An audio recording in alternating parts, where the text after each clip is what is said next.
Hi,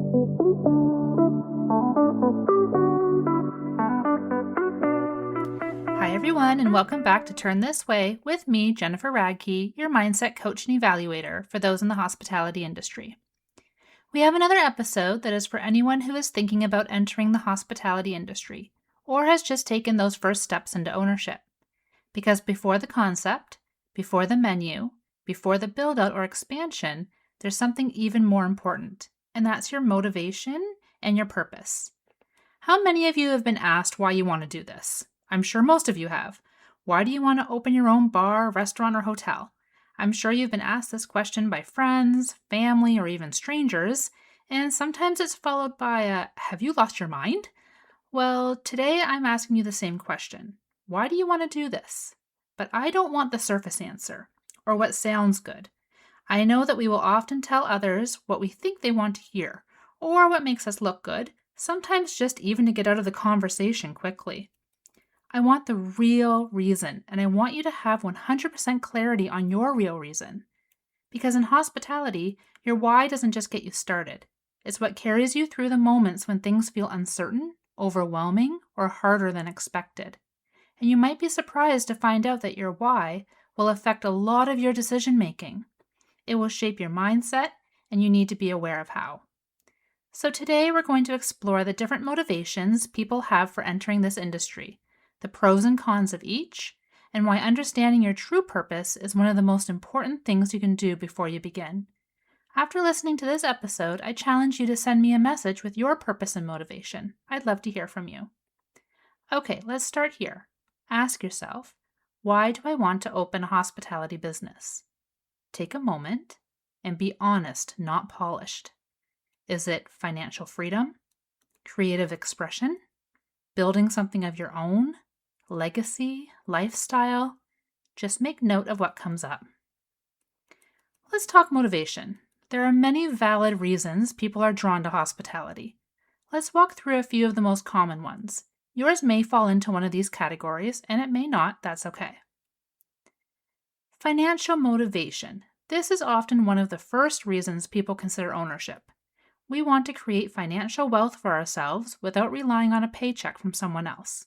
We want the potential of financial freedom. Some people are ashamed to admit that their why is based on making money. Perhaps it feels superficial, or that money is the only thing you care about. But this kind of motivation is absolutely valid and can result in building a successful hospitality business. The pro of having financial motivation is that you can set very clear, definable goals. The outcomes are easily measurable, and it creates a strong drive to perform and grow.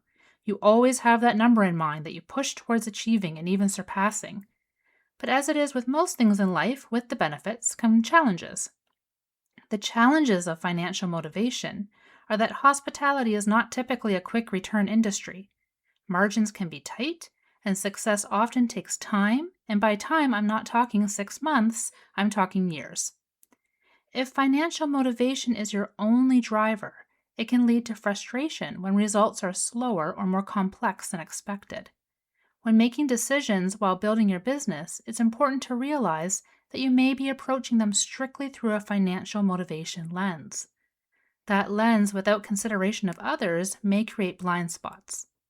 You can allow financial motivation to be the gas that pushes you towards your destination. Just don't let it block your vision of alternate routes. The second most common motivation is a passion for food, beverage, or experience. Many people enter hospitality because they genuinely love it. They have passion for the industry and can't imagine themselves running any other type of business. Maybe they are chefs or bartenders who want to step into ownership, or maybe they just love the energy they feel when they visit a memorable restaurant, hotel, or bar. The pros of this type of motivation is that you usually exhibit energy and enthusiasm. You are genuinely pumped and excited that you are doing what you love. There is usually a strong connection to the product or experience that is being offered, meaning that you choose to provide customers something that you would be proud to offer. And creativity typically abounds. You're just full of endless ideas. The challenge with this type of motivation is that passion alone doesn't build systems, manage costs, or lead teams. We see this with some new hospitality owners. Their passion is infectious, but the bricks and mortar of the business aren't sound. Another challenge with this type of motivation is that without structure, passion can turn into exhaustion. Because you are trying to will everything to work out. If you just pour more of your passion into the business, then it will have to succeed, right? Here again, you can see why approaching hospitality through a single lens may cause issues. Take your passion and balance it with structure where needed. The third most common motivation is legacy and ownership. Some people are driven by building something meaningful, something lasting that they could pass down to their children or create wealth for the future. They want their business to become a respected and well-known brand within their community and the industry as a whole. They want to be the example when others look to someone who is doing it right. The pros of this kind of motivation is having long-term vision.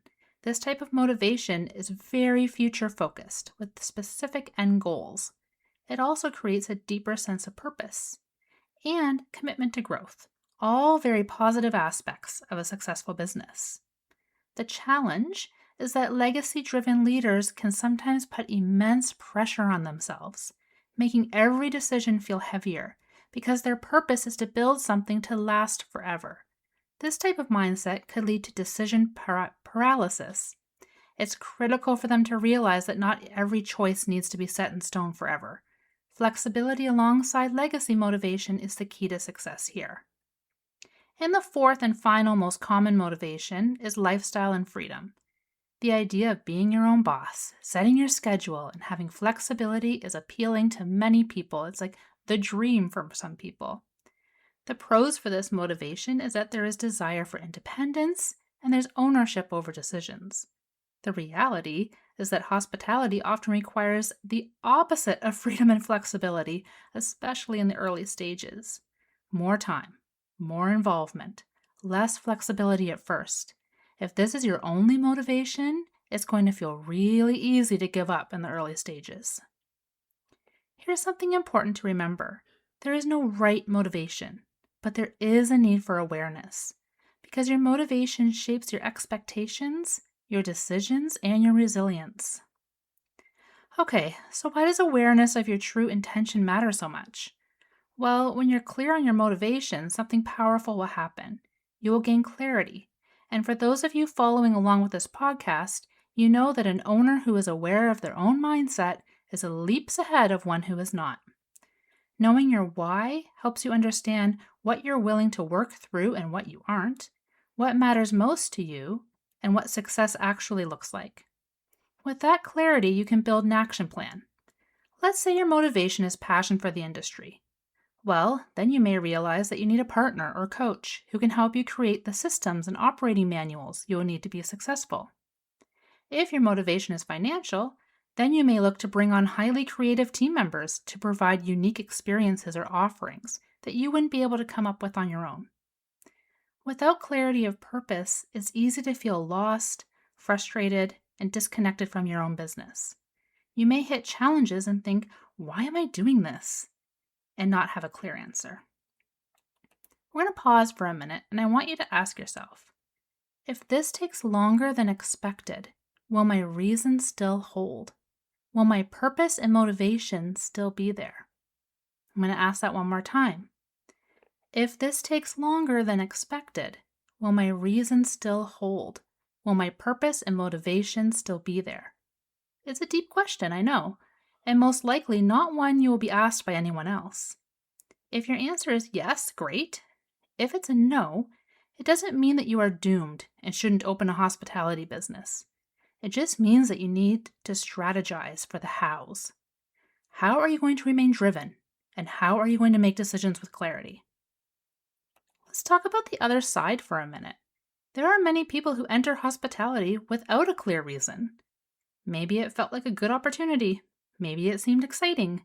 Maybe it just made sense at the time. You know how sometimes when you're an entrepreneur, opportunities just kind of fall into your lap. Maybe that's what happened. And while that can still lead to success, it can also create challenges.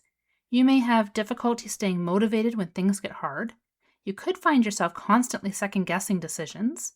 You are more likely to compare your journey to others, and you might feel disconnected from your work.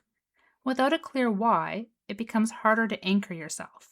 When the highs are high, you ride the wave, but when the lows are low, you may feel lost.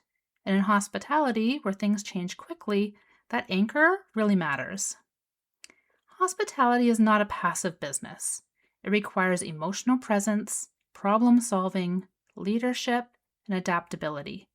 It's people-focused, fast-moving, and often unpredictable. That means your motivation is tested regularly. When someone on your team leaves and you can't find a replacement quickly, when you are having a slow month, or 2, or 3, when competition feels fierce. Purpose becomes your stabilizer. It reminds you why you started, what you're building, and what matters beyond the daily challenges. And that's so key because it is very easy once you're up and running, even when you're building your business, to get stuck in the daily challenges and lose the big picture. When you understand your motivation, you make better decisions because you understand where your decisions are stemming from, and it's going to keep you motivated. You can say yes to the right opportunities, say no to what doesn't align, build a business that reflects your values, and stay grounded during difficult seasons. I'm going to ask you to take a moment now and finish this sentence. I am choosing to enter this industry because. Say it clearly. That sentence, that's your anchor. This podcast is a reminder that before you build the concept, before you open the doors, before you expand, you need to take the time to understand your why. Because motivation gets you started, but purpose keeps you steady. Remember to use your motivation to your advantage without creating blind spots. Dig deep, understand, then strategize. Let's start building businesses and owners who sustain. Thank you for being here. Don't be afraid to do the self-work. I promise you it is equally important as the actual business planning. And as always, turn this way.